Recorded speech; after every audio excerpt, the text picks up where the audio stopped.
ఏ పేరైతే పెట్టారో చాలా కుంకుమలన్నీ తుడి చేసిన వాళ్ళకి మన దేశానికి ఉన్న ఈ భద్రతా బలగాలు, ఆర్మీ, నేవీ అందరూ కలిసి అక్కడ బోర్డర్ లో చేస్తున్నటువంటి కష్టాన్ని దృష్టిలో పెట్టుకొని భారతదేశంలో ఎక్కడైతే నుదుటిన కుంకుమ చెరిగిపోయిందో అక్కడే వారి శక్తుల్ని ఉపయోగించి మూవెన్నెల జెండా, త్రివర్ణ పతాకం సగర్వంగా గాలిలో జనగణమనతో, వందే మాతరంతో ఎగిరే విధంగా అందరికీ ఆపరేషన్ సింధూర్ అనే పేరుతో సింధూర వర్ణాన్ని మన దేశమంతా కూడా వ్యాపింపజేసినటువంటి ఆ భారత సైనికులకి, అక్కడ సరిహద్దులో ఉన్న సైనికులకి, ఈ రోజు నిన్న చనిపోయిన సైనికులందరికీ వారి ఆత్మ శాంతించడం కాదు కావాల్సింది. మనలాంటి వాళ్ళ ఆత్మ శాంతించిన పర్ల, వాళ్ళ ఆత్మలు శాంతించడం కాదు, వాళ్ళకి ఇంకా ఉత్తమ గతులు ఏముంటే అవన్నీ కలిగి మనందరినీ కాపాడిన వాళ్ళందరి కుటుంబాలు ఎల్లవేళలా కాపాడబడాలి అని కోరుకుంటూ ఈ రోజు పల్లకి సేవా కార్యక్రమాన్ని పూర్తిగా కేవలం భారతదేశానికి మాత్రమే అంకితం చేసేటటువంటి ఈ కార్యక్రమం.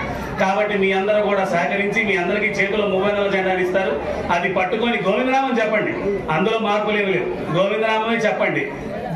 దేశ సేవ, అదేవిధంగా దైవ సేవ, దేశ సేవ. దైవ సేవ, దేశ సేవని రెండింటినీ కూడా కలిపి చేసుకుంటూ ఈ రోజు వాళ్ళందరికీ కూడా మనం పూర్తిగా కృతజ్ఞత తెలుపుకునేటటువంటి రోజు. కాబట్టి మీ పిల్లలందరికీ కూడా ఈ విషయం గురించి ఏంటో చెప్పండి. ఇంటికి వెళ్ళిన తర్వాత చిచ్చి ఇవన్నీ మీకు ఎందుకు లేరా, చిన్నపిల్లలకి పట్టించుకోవాలని అనకుండా విషయాలు చెప్పండి. కాబట్టి పిల్లల్ని కూర్చోబెట్టి ఆ విషయాలని చెప్తూ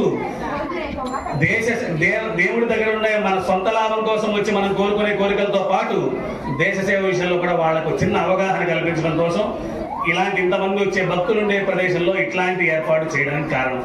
కాబట్టి ఈ విషయంలో అందరూ సహకరించి ఇందాక నేను చెప్పిన పేర్లన్నీ కాకుండా ఈ రోజు నిన్న మొన్న చనిపోయినటువంటి మన దేశానికి సంబంధించినటువంటి 25 సంవత్సరాల వాళ్ళు, 30 సంవత్సరాల వాళ్ళు, వాళ్ళ పాపని చేతిలో పట్టుకున్న ఉన్న ఒక ఆడామె, కడుపులో ఇంకో బిడ్డ, తన తండ్రి, వీళ్ళంతా కేవలం ఇక్కడ ఉన్నటువంటి ఇబ్బందుల్ని గమనించి వాటి నుంచి మనల్ని కాపాడడం కోసం అక్కడికి వెళ్ళి ప్రాణత్యాగం చేసిన వాళ్ళందరికీ వెంకటేశ్వర స్వామినే కాదు మనందరి యొక్క ప్రేమానురాగాలు, దేవుడి యొక్క పరిపూర్ణ ఆశీస్సులతో వాళ్ళ ఆత్మకి ఉత్తమ గతులు ఏమంటే అవన్నీ కలిగి వాళ్ళ కుటుంబం ఎప్పటికీ దేదీప్యమానంగా ఉండాలని మనసారా కోరుకుంటూ